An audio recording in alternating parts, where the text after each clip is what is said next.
Olá, pessoal do nono, sejam bem-vindos. Hoje eu vou falar para vocês aí um pouquinho sobre a estrutura da tabela periódica.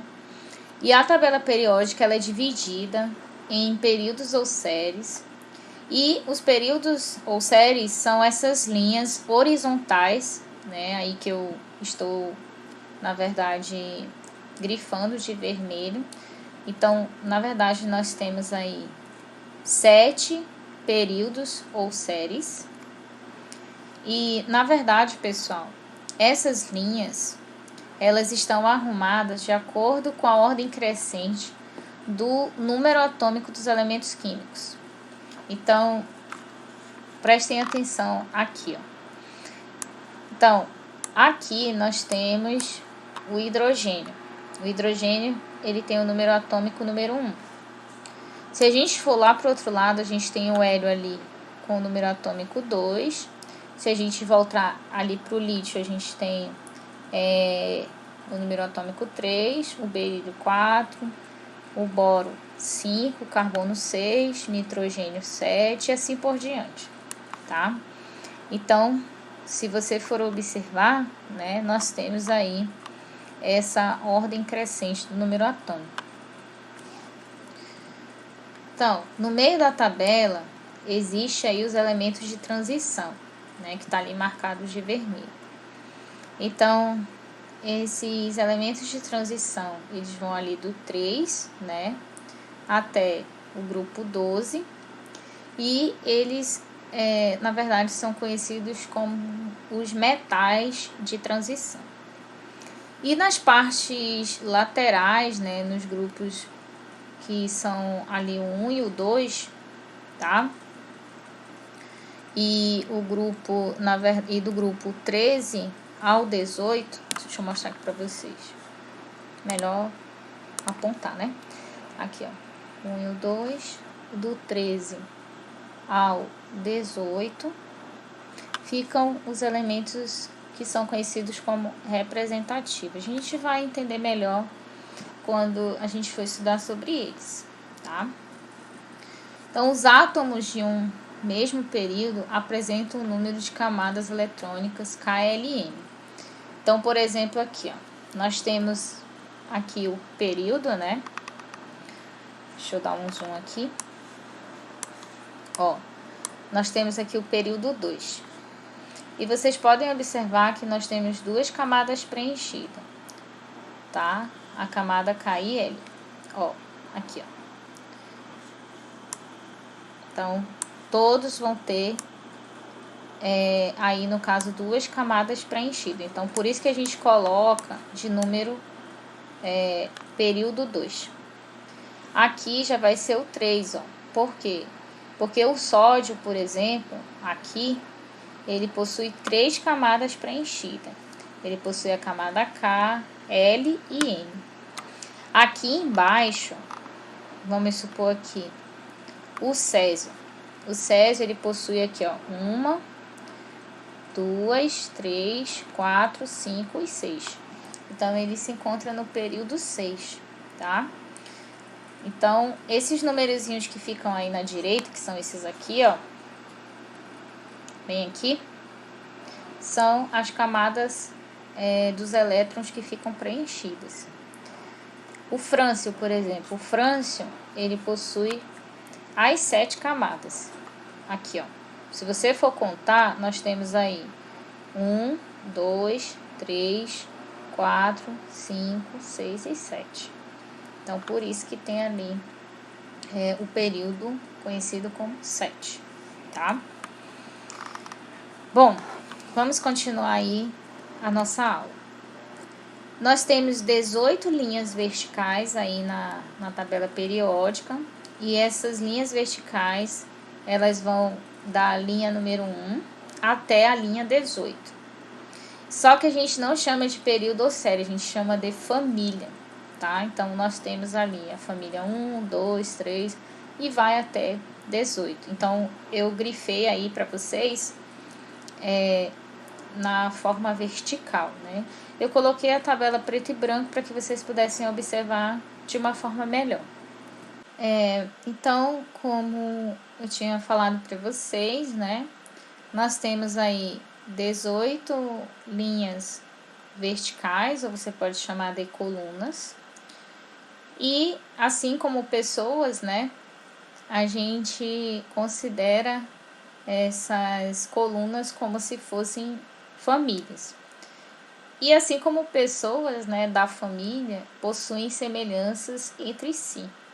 Então, esses elementos químicos, eles pertencem à mesma família porque eles possuem uma semelhança em relação às propriedades químicas, tá? Então, por exemplo, ali a gente tem uma família 18. Então, ali na família 18, onde a gente tem o hélio, o neônio, o argônio, né, que estão ali destacados em azul, que é essa família aqui, ó, nós temos os gases nobres, tá? Então, eles são semelhantes, eles possuem propriedades semelhantes. Então, eles estão organizados dessa forma justamente por causa da semelhança que eles têm.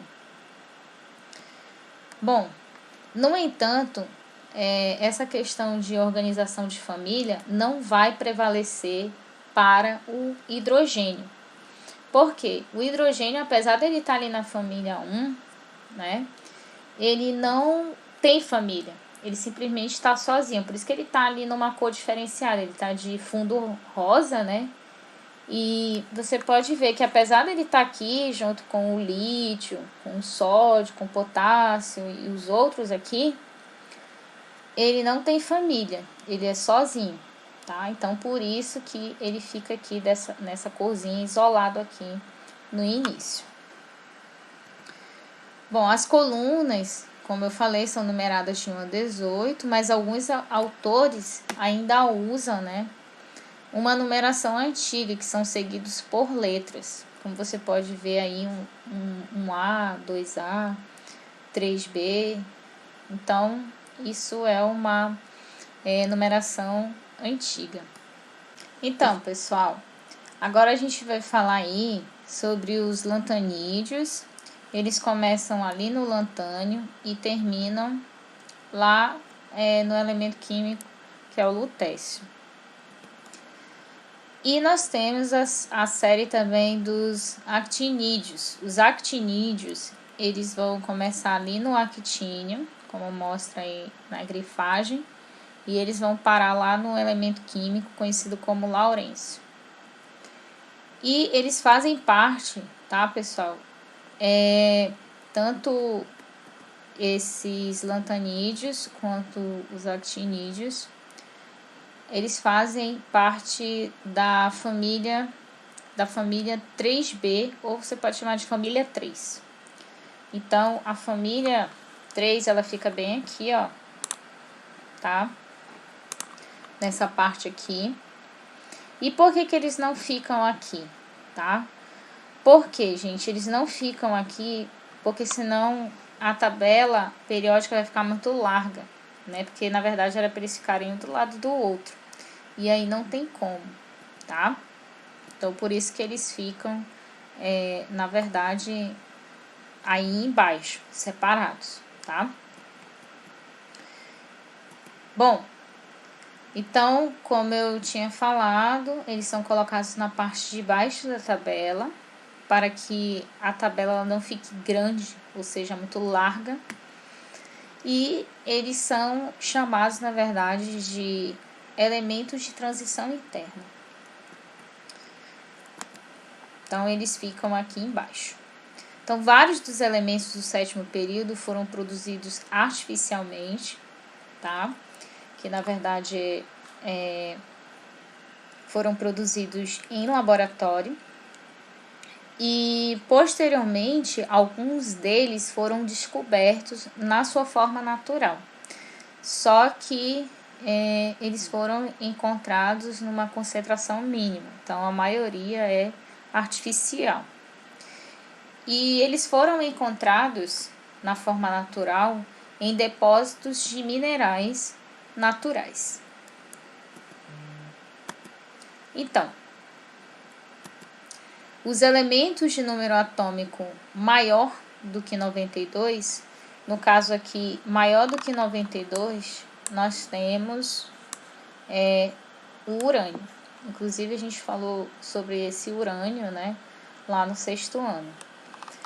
Geralmente, esses elementos com número maior que 92, eles são chamados de elementos transurânicos. E eles, na verdade, são considerados radioativos. A gente vai conhecer um pouquinho sobre essa questão da radioatividade, apesar de que a gente viu bem pouco sobre isso lá no 6º ano. E esses elementos, eles acabam transformando-se facilmente em outros elementos químicos, tá? Esses elementos aí que são de número atômico maior que 92, que começa ali no urânio, tá? Então, o urânio começa aqui e termina aqui nesse elemento químico conhecido como laurêncio, tá? Que já tem aí um número atômico de 103. Então, os metais, eles vão aparecer com um fundo de cor verde. Então, todos esses que tem o fundo de cor verde aqui, tá? Que eu tô circulando aqui com a bolinha, são considerados os metais, tá? E os não metais, eles possuem o fundo amarelado. Então, aqui são os não metais, onde eu estou circulando aqui com a bolinha. E os de fundo azul, tá? São considerados aí os gases nobres, ok? E o hidrogênio ali com o fundo cor-de-rosa, e como eu falei para vocês, ele não tem família, ele é sozinho. Bom, a cor das letras. Com relação à cor das letras de cada elemento, indica o seu estado físico, tá? Eu vou já mostrar para vocês uma legenda que fala com relação à cor das letras que nós temos. Aí, no caso, nós temos as cores das letras cor preta, nós temos ali o mercúrio com uma cor azul, nós temos ali os gases nobres na direita com a cor da letra vermelha, e nós temos também aí alguns com a cor da letra branca. Então, vamos tentar entender um pouco mais sobre essa questão das cores. Geralmente, os de cor preta, né, são aqueles que encontram-se em estado sólido em temperatura ambiente. E os de cor letra azul, estado líquido, e de cor vermelha, gás. E os de cor branca e a cor letra branca são considerados os artificiais. Então, veja o código para isso no canto esquerdo inferior da sua tabela, lá no livro. Então, aqui no canto inferior, a gente consegue observar aqui uma legenda, tá? Também no canto inferior mais abaixo, a explicação do conteúdo de cada quadrinho. Então, isso eu discuti com vocês também na outra aula. O número atômico aí é o do silício, né, o 14, o símbolo é o SI, a massa atômica 28, o nome dele vai ficar ali na direita, no cantinho, então é o silício. E esses númerozinhos aí de preto, 2, 8 e 4, é a distribuição dos elétrons nas camadas. No caso, eles pertencem à série 3, justamente porque eles têm aí a distribuição dos elétrons nas camadas, né, KLM. Então, nós temos ali 2 elétrons na camada K, 8 elétrons na camada L e 4 na camada M. Pessoal, a gente vai ficar por aqui por enquanto. A gente aprendeu bastante coisa sobre tabela periódica. Na outra aula a gente vai passar para o próximo tópico, né, ainda sobre tabela periódica. E a gente fica por aqui. Espero que todos tenham gostado da aula e até a próxima.